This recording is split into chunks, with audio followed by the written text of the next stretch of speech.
नमस्कार प्यारे स्टूडेंट, आप सभी का स्वागत है हमारे YouTube चैनल लेट्स डिस्कस में। प्यारे स्टूडेंट, जैसा कि स्क्रीन पर देख रहे हैं, आज हम पढ़ने और समझने वाले क्लास 10th का विषय हमारा विज्ञान होगा, जो कि वर्कशीट नंबर 15 है और ये 9 अगस्त 2021 के लिए होगा। तो डियर स्टूडेंट, यहाँ पे अपना नाम लिखेंगे और क्लास टीचर का नाम लिखेंगे जो आपके विज्ञान के हैं। तो डियर स्टूडेंट, आज हम पढ़ेंगे वियोजन अभिक्रिया। वियोजन अभिक्रिया जो कि बेहद ही आसान है, ठीक है। तो चलिए हम इसे प्रॉपर वे में समझने का प्रयास करते हैं, राइट। तो यहाँ पे हम देखेंगे डियर स्टूडेंट, जैसा कि आपका कैल्शियम बाइकार्बोनेट यानी CaCO3, इसको जब हम हीट पे करेंगे, ठीक है, तो ये क्या होगा, CaO प्लस CO2, ठीक है, इसमें ये अलग हो जाएगा, ठीक है। तो वियोजन यानी एक जो है ना, एक जो हमारा रिएक्टेंट है यानी कि उत्पाद है, वो कई जो है ना एक प्रोडक्ट में बदल जाता है। यानी एक ही प्रोडक्ट होता है लेकिन इसके अंदर देख रहे हैं ये अलग हो गया, यानी टूटना, ठीक है। तो इसको हम कहते हैं डिकम्पोजिशन रिएक्शन इंग्लिश में, ठीक है। तो वियोजन यानी वो रिएक्शन जिसमें जो सिंगल जो है ना ये सब्सटेंस जो है ना डियर स्टूडेंट, ठीक है, वो ब्रेक डाउन कर लेता है दो या दो से अधिक प्रोडक्ट में, ठीक है, उत्पाद में। अब देखिए, जैसे जब कोई पदार्थ किसी अभिक्रिया के बाद दो या दो से अधिक उत्पाद प्रदान करता है तो उस अभिक्रिया को वियोजन अभिक्रिया कहते हैं। ऊर्जा के स्रोत के आधार पर वियोजन अभिक्रिया के 3 प्रकार होते हैं, जिसमें से पहला है डियर स्टूडेंट उष्मीय वियोजन, वैद्युत वियोजन और प्रकाशीय वियोजन। तो चलिए एक एक करके हम समझते हैं उष्मीय वियोजन क्या होता है। तो उसमें वियोजन होता है डियर स्टूडेंट, इस अभिक्रिया में अभिकारक का विघटन उष्मा के कारण होता है, इसीलिए उसे उष्मीय वियोजन कहते हैं। जैसे कि आप देख पा रहे हैं, परखनली पकड़ने वाला चिमटा, कॉथन नली और लेड नाइट्रेट और बर्नर। यानी यहाँ पे आप देख पा रहे हैं, जब लेड नाइट्रेट को गर्म किया जाता है तो यह विघटित होकर लेड ऑक्साइड बनाता है। यानी लेड नाइट्रेट को जब गर्म करेंगे तो लेड ऑक्साइड में बदल जाएगा और नाइट्रेट डाइऑक्साइड जो है ना उसमें बदल जाएगा, जो कि भूरा धुआं निकलता है। जब इसको आप देखेंगे तो ये एक तरीके का डियर स्टूडेंट ये क्या बर्नर है, ठीक है। बर्नर जब ये लेड नाइट्रेट करते हैं तो कथन नली, तो ये प्रखनली पकड़ने का चिमटा है, तो यहाँ पे से कैसा धुआं निकलता है, भूरा धुआं निकलता है, ठीक है। उसी कंटेक्स्ट में हम देखेंगे डियर स्टूडेंट, जैसे ये PB यानी लेड नाइट्रेट जो है ना, जब ऊष्मा की ऊर्जा की आवश्यकता होती है तो इसमें जो है ना 2PbO और 4NO2 और प्लस O2 यानी लेड नाइट्रेट और नाइट्रोजन और कार्बन डाइऑक्साइड यानी डाइऑक्साइड यानी ऑक्सीजन O2 ऑक्सीजन गैस में ये कन्वर्ट हो जाता है। याद रखना है आपको ये, ठीक है।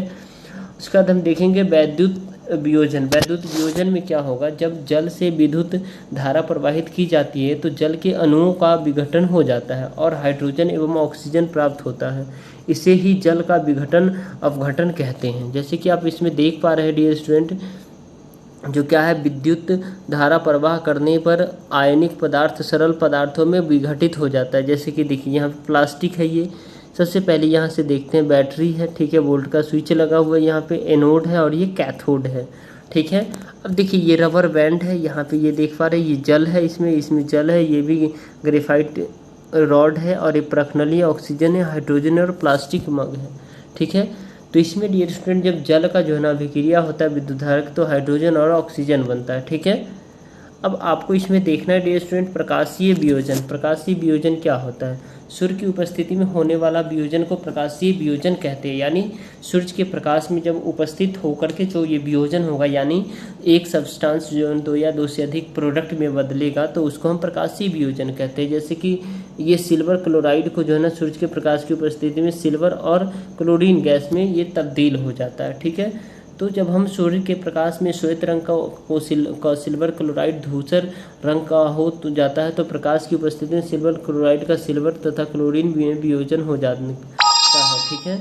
उसके बाद इस पर अभिक्रिया का उपयोग श्याम श्वेत फोटोग्राफी में किया जाता है।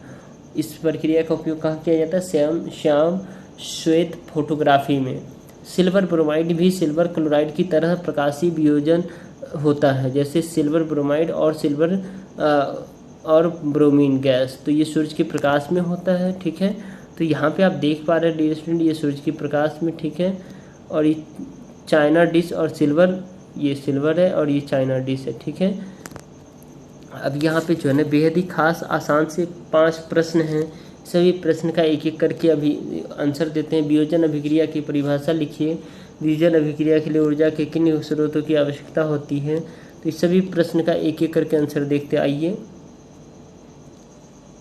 तो वियोजन अभिक्रिया की परिभाषा में आप देखेंगे डियर स्टूडेंट, ये जो वियोजन अभिक्रिया, जब कोई पदार्थ किसी अभिक्रिया के बाद 2 या 2 से अधिक उत्पाद प्रदान करता है तो उस अभिक्रिया को वियोजन अभिक्रिया कहते हैं। ठीक है, इसमें एग्जाम्पल में आप लिख सकते हैं CaCO3 जब ये ब्रेक डाउन करेगा, ठीक है, तो ये dear student CaO calcium oxide plus ये कार्बन डाइऑक्साइड CO2 में ये ब्रेक डाउन करेगा। ठीक है, तो ये आप एग्जाम्पल में लिख सकते हैं।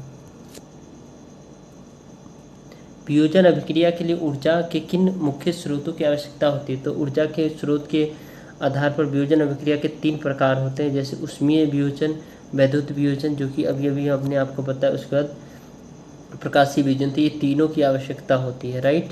अब नेक्स्ट देखेंगे डियर स्टूडेंट, वियोजन अभिक्रियाओं में अभिकारक को तोड़ने के लिए ऊष्मा, प्रकाश अथवा विद्युत ऊर्जा की आवश्यकता होती है। प्रत्येक प्रकार की वियोजन अभिक्रिया जिसमें ऊर्जा, प्रकाश और विद्युत ऊर्जा की आवश्यकता होती है के लिए एक रासायनिक अभिक्रिया का समीकरण लिखना है।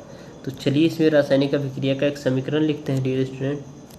देखिए, जब उसमें अभिक्रिया होता है तो ये आप इसको देख सकते हैं 2PnO3 का होल 2, तो ये 2PbO में कन्वर्ट हो जाता है NO2 और O2 में। तो ये गैस हो गया, ये भी गैस हो गया, ये सॉलिड हो गया। ये आपका जो है ना ऊष्मीय वियोजन है। ठीक है, प्रकाशीय वियोजन जैसे सिल्वर ब्रोमाइड, तो ये सिल्वर और ब्रोमीन में कन्वर्ट हो गया। जैसे विद्युत वियोजन में जो है ना ये वाटर हो गया, वाटर जो है ना हाइड्रोजन और ऑक्सीजन में कन्वर्ट हो गया, राइट।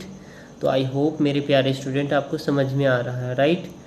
अब इसी में हम देखेंगे डियर स्टूडेंट, क्वेश्चन नंबर हमारा फोर्थ है कि एक फोटोग्राफर को ब्लैक एंड वाइट तस्वीरों को विकसित करने के लिए सिल्वर क्लोराइड नहीं मिली, तो तस्वीर को विकसित करने के लिए वह फोटोग्राफर अन्य किसी रासायनिक पदार्थों का इस्तेमाल कर सकता है। उसका नाम लिखिए। तो वो क्या करेगा, सिल्वर ब्रोमाइड का। क्या है डियर स्टूडेंट, सिल्वर ब्रोमाइड का। अब नेक्स्ट देखेंगे, इसमें क्वेश्चन नंबर हमारा 5th है जो कि बेहद ही आसान है। अगर लगता है ये वीडियो आपके लिए हेल्पफुल है तो इस वीडियो को ज़रूर लाइक करें, अपने दोस्तों तक शेयर कीजिए, और हमारे चैनल पे नए हैं तो चैनल को सब्सक्राइब जरूर कीजिए।